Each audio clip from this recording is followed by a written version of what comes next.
दर्शक लगातार देख रहे हैं, क्योंकि उनके प्रश्न से ही समझ में आ रहा है। अभी माननीय मंत्री जी ने इस प्रश्न के पहले ही मत्स्य पालन से संबंधित कुछ बातें कही थी।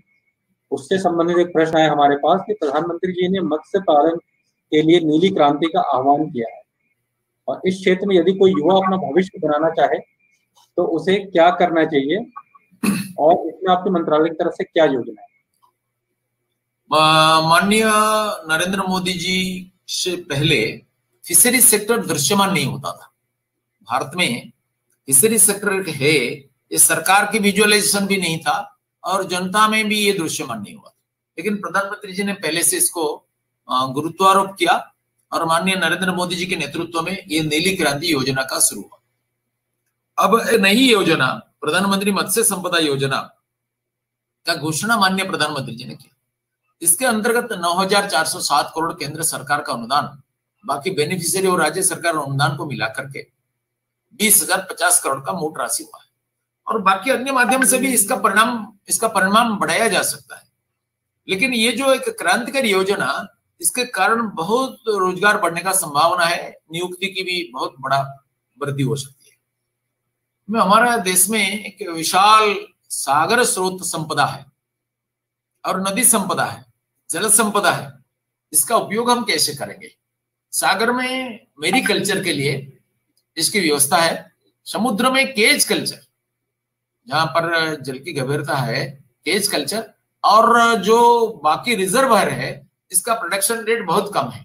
रिजर्वायर में प्रोडक्शन बहुत नेग्लिजिबल है, लेकिन केज कल्चर के द्वारा इसका प्रोडक्शन बढ़ा सकते हैं। एक 8 मीटर से 5 मीटर वाली केज में 2 बार में 1 साल में 8 टन का, अर्थात 80 क्विंटल का मछली का प्रोडक्शन किया जा सकता है, और इससे भी ज्यादा किया जा सकता है। अगर आज पर हेक्टर अगर 3.5 क्विंटल होता है, 3.5 टन होता है, इसको 5 टन तक ले जाने के लिए टेक्नोलॉजी का प्रयोग करके हम कोशिशरत हैं, प्रयासरत हैं, और इसलिए टेक्नोलॉजी का इन्फ्यूजन करने के लिए हम कई प्रकार की व्यवस्था करते हैं। काफी इनोवेशन करने की व्यवस्था हो रही है, और हम एंटरप्रेन्योर को भी बहुत प्रभावित करने की कोशिश करते हैं। और ये एक आकर्षक जीविका बन सकती है, प्रोफेशन एक एल्यूरिंग ल्यूक्रेटिव बन सकता है। इसलिए ये मेरीकल्चर के बाद एक ब्राकिस वाटर कल्चर, समुद्र के किनारे में जो भूमि होता है, जहां खेती नहीं होता है, वो ज्यादा सलाइन होने के कारण इधर छोटा छोटा फंड करके ब्राकिस वाटर का कल्चर किया जा सकता है। और इसमें सरकार की मदद क्या है? एंटरप्रेन्योर को इसमें 40% सब्सिडी मिलेगा प्रधानमंत्री मत्स्य संपदा योजना के अंतर्गत। 24% फ्रॉम केंद्र सरकार, 14%, 60% राज्य सरकार, ये मिलकर के हो। दूसरी बात है, ये इनका एक्सपोर्ट को डेवलप करने के लिए सरकार ने भी बहुत सारी व्यवस्था किया है। उनका जैसे कि उनका प्रमाणीकरण, सर्टिफिकेशन, स्टैंडर्डाइजेशन के लिए ऐसा व्यवस्था हुआ है। और इस विषय में टेक्निकल गाइडेंस देने के लिए समुद्र की किनार वाली एरिया में एक सागर मित्र करके एक फिशरी क्वालिफिकेशन के साथ, डिग्री के साथ एक नवयुवकों को इस साल एम्प्लॉयमेंट मिलेगा, जो जा करके गांव में इनको टेक्निकल गाइडेंस देंगे। और इनका परीक्षण के लिए लेबोरेटरी बनेगा। 25 लाख रुपया में एक लेबोरेटरी बनेगा, और जो चलमान लेबोरेटरी ट्रक में जाएगा, गांव को जाकर के परीक्षण करेगा, उनके लिए 35 लाख। इसमें से सरकार 40% देंगे। जो महिला उद्योगी होगा अथवा जो SC ST का होगा, उनके लिए 60% सरकार की तरफ से मदद मिलेगा। और जो इनलैंड में जो फिशरी होगा, ये तालाब खोलना और हेचरी बनाना, इनके लिए भी 40% और 60% रेट में सब्सिडी मिलेगा।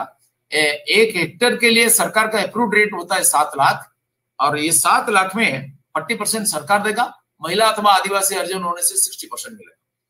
उद्यमियों को हिम्मत करके एक तालाब खुलाने के लिए उधर फिशरी अफसर के साथ संपर्क करके अपना नाम स्कीम में रजिस्ट्रेशन करके इसको तालाब खोलना है।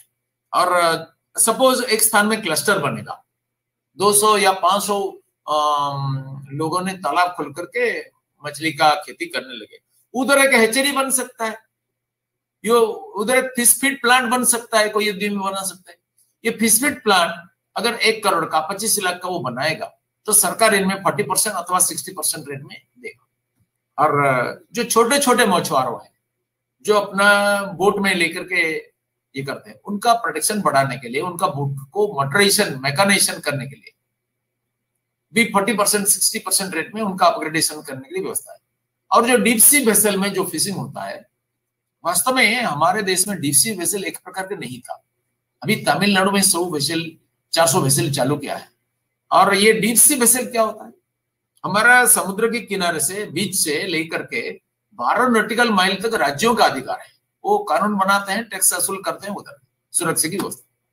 लेकिन 12 नॉटिकल माइल से 200 नॉटिकल माइल तक जो क्षेत्र है वो केंद्र सरकार का अधीन है। और 200 नॉटिकल माइल के बाद जो डीप सी है वो इंटरनेशनल सी है। ये 200 माइल के अंतर्गत हमारा कोई इंटीग्रेटेड कंप्रिहेंसिव कानून न होने के कारण कभी कभी चाइना से, जापान से जहाज आकर के लूट करके ले जाते थे। अभी एक कानून बन रहा है, इस आगामी पार्लियामेंट में ये आएगा। अभी इसके अंतर्गत एक भी विदेशी जहाज को फिशिंग करने का अधिकार नहीं है। ये 200 नॉटिकल माइल हमारा मत्स्य संपदा को लूटने का अधिकार किसी को नहीं दिया जाएगा। और हमारा इनका सुरक्षा व्यवस्था के लिए पूरी साइंटिफिक टेक्नोलॉजी का उपयोग किया जा रहा है। और रडार वगैरह भिन्न भिन्न प्रकार के टेक्नोलॉजी के द्वारा भारत की ये जहाज को सुरक्षित रखा जाएगा। और कभी हमारा जहाज, हमारा बोट क्या होता है, कभी श्रीलंका में, कभी जापान में, कभी बांग्लादेश में घुस जाते हैं, क्योंकि जानकारी नहीं है क्या हमारा बॉर्डर है। ये गलती के कारण घुस जाते हैं और उधर पकड़ा जाते हैं। लेकिन उनको ये जानकारी देने के लिए भी ऑटोमेटिक सिस्टम का उपयोग किया जाता है, अभी किया जाएगा। ऐसा कई व्यवस्था किया जाता है। और जैसा कि मत्स्य, ये पर्ल कल्चर, मुक्ता चाष, इसके लिए भी एक छोटा छोटा कुंड में भी इसका चाष खेती किया जा सकता है। एंटरप्रेन्योर को इसके लिए भी ट्रेनिंग मिलेगा और कई ट्रेनिंग इंस्टीट्यूट भी इसके लिए चालू हो जाएगा जो इनको ट्रेनिंग देगा। और छोटा छोटा ट्रेनिंग 3 महीने का 6 महीने का ट्रेनिंग देकर के एंटरप्रेन्योर को रेडी किया जाएगा। ऐसा सीवीड एक आकर्षक क्षेत्र है, इसको भारत में कोई पहले से इतना जानते नहीं थे। नरेंद्र मोदी जी मान्यवर इसको लोकप्रिय किए हैं। सीवीड क्या होता है, जो समुद्र में शैवाल होता है।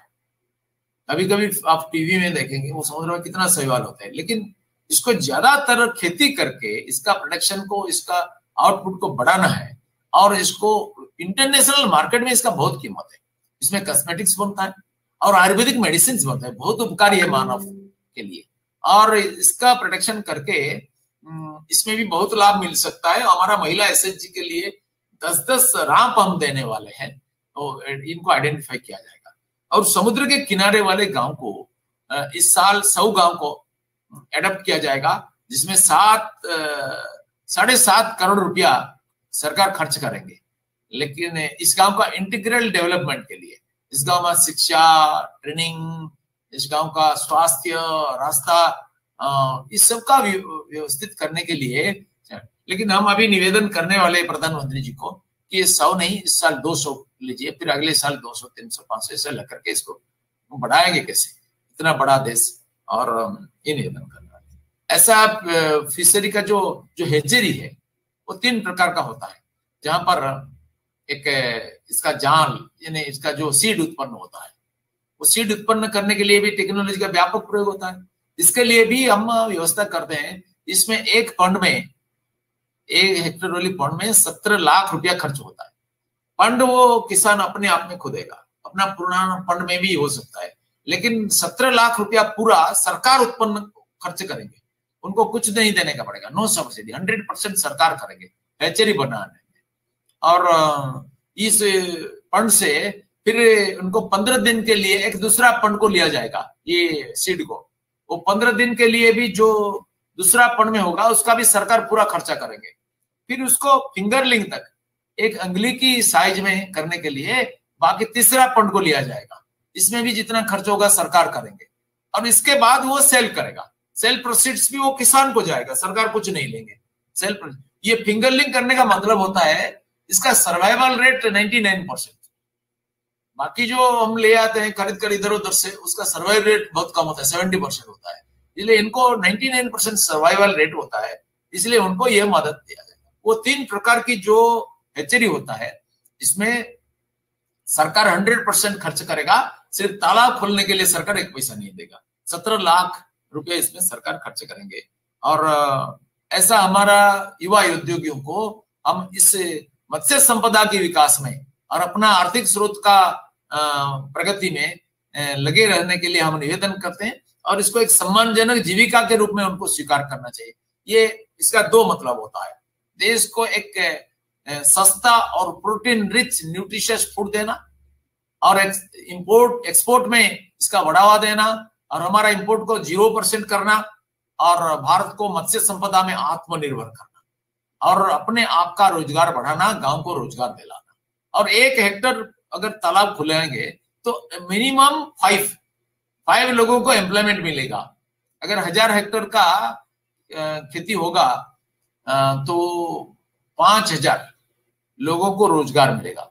और इसी के साथ आप मुर्गी का भी खेती कर सकते हैं। ये मुर्गी का जो मल है ये मछली का खाना बन सकता है और गाय का भी आप पालन कर सकते हैं। अगर 2, 3, 4, 5 गाय रखेंगे तो गाय का गोबर में आप केंचुआ छोड़ दीजिए और मुर्गी उसको खाएगा और इनके लिए कई केमिकल फूड की जरूरत नहीं है, इसमें वो बहुत बढ़ेगा।